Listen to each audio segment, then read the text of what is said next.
Le colloque Femmes et jeunes, forces montantes, enjeux, défis et perspectives francophones se poursuit à Dakar. Les participants ont assisté ce matin à des ateliers sur des sujets comme la problématique de l'emploi des jeunes dans l'espace francophone. Hamidou Diop.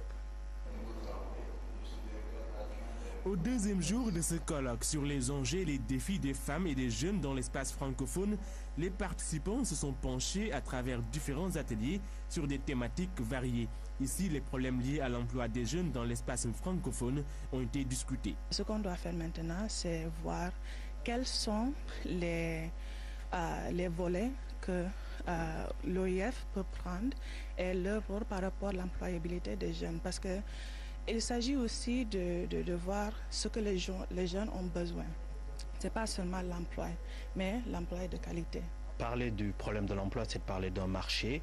Parler d'un marché, c'est de parler de l'offre et de la demande. Et quand même, il est mieux de connaître l'offre pour la demande sur le marché de l'emploi pour préparer l'offre. Et effectivement, il se pose un vrai problème d'adéquation, c'est-à-dire de devoir revoir l'offre de formation pour la plupart des pays francophones, surtout d'Afrique et de ces pays les moins avancés. Des pays membres de l'Organisation internationale de la francophonie, comme la Suisse, ont pu mettre en place des solutions durables. Leur expérience partagée à travers ces échanges peut servir à d'autres. Et je pense que la Suisse dispose d'une certaine expérience en la matière, puisque nous avons chez nous un système de formation professionnelle des jeunes extrêmement poussé. Je parle donc d'un système de formation professionnelle hors du réseau universitaire qui se fait soit en entreprise, soit dans des écoles professionnelles.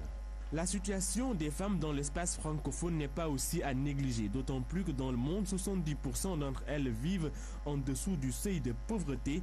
Une des thématiques de ces discussions, les économies alternatives comme levier de développement, est une invite à la réflexion, l'objectif étant de lever à long terme tous les obstacles liés à leur émergence. C'est la femme qui gère la famille, c'est la femme qui gère la société, c'est la femme qui gère le patrimoine.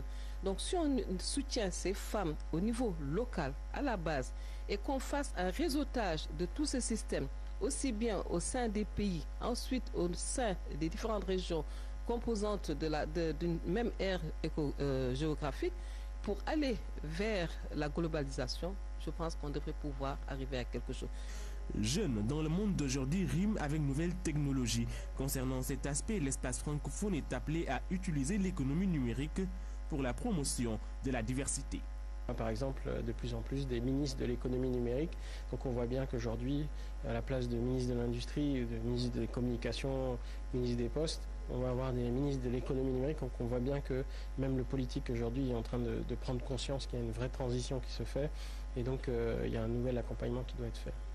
Ce colloque jouera un rôle important et que ce colloque attirera les décideurs sur les décisions à prendre futures en faveur de cette force montante qui sont en fait les femmes et les jeunes dans l'espace francophone. D'autres questions sur la mobilité, la santé et le sport dans l'espace francophone ont mobilisé les participants. Toutes les propositions seront restituées lors de la séance plénière prévue au 3e jour de ce colloque.